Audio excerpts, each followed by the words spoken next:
చూడండి, ఇప్పుడు ఈరోజు జరిగిన ఈ ఫంక్షన్ ఆర్టిస్టులు, ముఖ్యంగా ఆర్టిస్టులు ఏంటంటే ఇవి చాలా ముఖ్యంగా వినాలి. బయట జయరాజ్ గారి తెలంగాణ బిడ్డ, కరీంనగర్ అయింది. ఆయన ఎన్నో సంవత్సరాల ముందు హిందీ ఫీల్డ్కి వెళ్ళిపోయి ఒక హీరోగా, తర్వాత అక్కడ విలన్గా, ప్రొడ్యూసర్గా, డైరెక్టర్గా ఆయన పేరు సంపాదించారు. దాదాసాహెబ్ ఫాల్కే అవార్డు వచ్చింది. అంటే చాలా అవార్డ్స్ వచ్చింది.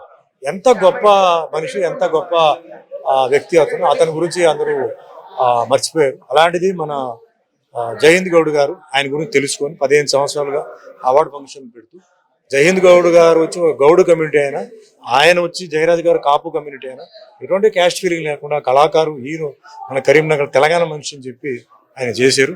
ప్రతి సంవత్సరం చేస్తున్నారు. ప్రతి సంవత్సరం నేను వస్తున్నాను. మధ్యలో 2 సార్లు మిస్ అయింది. సో ఈ రోజు ఏంటంటే ఆయన పుట్టినరోజు సందర్భంగా ఒక చిన్న కార్యక్రమం పెట్టి కొన్ని కళాకారులకి, బిజినెస్ వాళ్ళకి అందరికీ కొన్ని అవార్డు ఫంక్షన్ చేయడం. అటు ముఖ్యంగా ఇదేంటంటే ప్రతి ఒక్కరికి తెలియాలి, జయరాజ్ గారి గురించి తెలియాలని చెప్పేసి ఈ ప్రోగ్రాం పెట్టి ఆయన గొప్పతనం గురించి, హిందీ ఫీల్డ్లో పోయి సంపాదించుకోవడం, పేరు సంపాదించుకోవడం అది ఈజీ కాదు. మామూలుగా సంపాదించుకోవడం చాలా కష్టం, అంటే హిందీ ఫీల్డ్ సంపాదించుకోవడం చాలా కష్టం. సో ఆ విషయం తెలియాలని ఒక మంచి మనసుతో ఆయన చేశారు. అందరూ వచ్చారు. ఈ ప్రోగ్రామ్ సక్సెస్. ఇది జరుగుతూనే ఉన్నాయండి. ఇది ఇప్పుడు చూడండి, సెన్సస్ తీసుకోవాలి, ఇది ఎప్పటి నుంచో జరుగుతుంది, అన్ని ప్లేస్లో జరుగుతున్నాయి. ఇలా జరుగుతూనే ఉండాలి. ఉంటేనే ప్రెషర్ వస్తేనే ఇది జరుగుతాయి. సో ఇది ఏదో ఒకటి జరిగి ప్రతి బీసీ కమ్యూనిటీలో ఉంటే వాళ్ళకి న్యాయం జరగాలి. ఎందుకంటే బీసీ కమ్యూనిటీ పెద్ద కమ్యూనిటీ, చాలా దాంట్లో ఉన్నాయి. సో అందరికీ న్యాయం జరగాలి. ముఖ్యంగా ఇప్పుడు గౌడ్స్ కమ్యూనిటీ తీసుకుంటే, తెలంగాణలో తీసుకుంటే, ఈ ఏజెన్సీ ప్రాంతాల్లో ఉంటున్న వాళ్ళకి అక్కడ అన్యాయం జరుగుతుంది.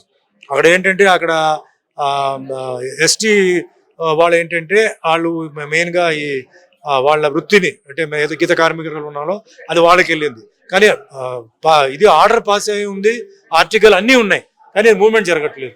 సో మా హంబుల్ రిక్వెస్ట్ ఏంటంటే అది ప్రభుత్వానికి, రేవంత్ రెడ్డి గారికి తీసుకొచ్చి వాళ్ళకి న్యాయం జరగాలని చెప్పి, ఇదే పెద్ద ఉద్యమం గొడవ కాదు, న్యాయం. ఎందుకంటే గౌడ కమ్యూనిటీ వాళ్ళకి ఏంటంటే అది చెప్తే వాళ్ళకి తెలియదు. పైగా నేను అడిగేది ఏంటంటే ఎస్టీ స్టేటస్ ఎవరికి ఇవ్వాలంటే ఆ 50s నుంచి ఎవరు ఉన్నారో ఆ ఫ్యామిలీస్కే, కొత్తగా వచ్చినా కాదు. అది ఉంది, ప్రొవిజన్ ఉంది, లేనిది నేను అడగట్లేదు, అది ఉంది. కాబట్టి అది చెయ్యాలి. అలాగే బీసీ కమ్యూనిటీలో చాలా ఉన్నాయి, అన్నిటికీ న్యాయం జరగాలి. ప్రధానమంత్రి మోడీ గారు ఒక బీసీ, సో ఆయన కూడా ఈ విషయంలో జోక్యం చేసుకొని, ఎన్నో అన్యాయాలు జరుగుతున్నాయి, బట్ బీసీ కమ్యూనిటీ అన్యాయం జరుగుతుంది కాబట్టి న్యాయం జరగాలి, మంచిగా జరగాలని నా విజ్ఞప్తి. బీసీ సంఘాలు ఏమంటున్నారంటే, ఇండియా వైగా చూసుకున్న, తెలంగాణ వైగా చూసుకున్న 60% మంది బీసీ జనాభా ఎక్కువగా ఉన్నారు. ఆ బీసీ జనాభా ప్రకారంగానే మాకు రాజ్యసభలో కావచ్చు, అసెంబ్లీ సభలో కావచ్చు, మాకు న్యాయంగా ఎమ్మెల్యే సీట్లు రావాలని చెప్పేసి ఉద్యమం తీసుకుని ముందుకు వెళ్తున్నారు కదా. దీన్ని సార్, వాస్తవాలు ఉంటే అది మనం చూడాలండి. ఎందుకంటే వాస్తవాలు అడిగినప్పుడు ఓకే, మనం ఎక్కువగా అడిగితే తప్పు. ఏదైతే ఉన్నా అందుకే చెప్తాను, సెన్సస్ తీసుకోవాలి. సెన్సస్ తీసుకోకుండా మనం ఇలాగే లాగుతుంటే కుదరదు. సెన్సస్ తీసుకోవాలి, దాని ప్రకారం న్యాయం చేయాలి. ఇప్పుడు జోమలో ఏదో మాట్లాడతారు, ఎలక్షన్ టైంలో ఏదేదో మాట్లాడతారు, జరుగుతాయా? కాదు.